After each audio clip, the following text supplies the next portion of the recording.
The overall goal of this procedure is to purify the in vivo interacting proteins of a gene of interest from the fruit fly adult brain.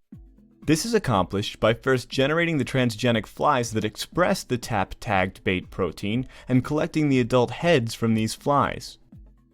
The second step is to prepare the supernatant from the fly head lysate for the TAP procedure and then perform the sequential immunoglobulin G purification, TEV cleavage, and calmodulin purification.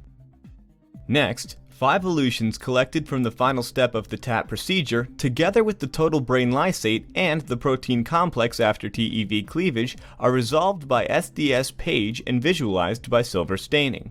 Ultimately, the second elution is typically subjected to mass spectrometry for protein identification.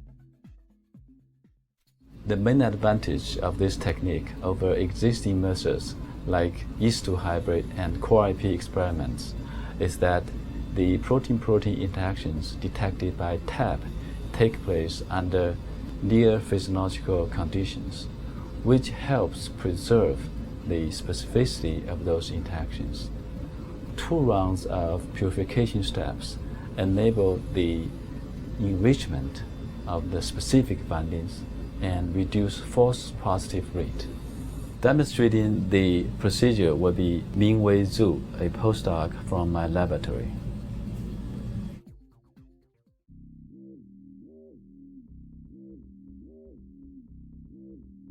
Prior to starting this procedure, expand the neuronal GAL4 UAS TAP transgene stock in bottles and flip the bottles every 3 days until 250 bottles have been used for collection.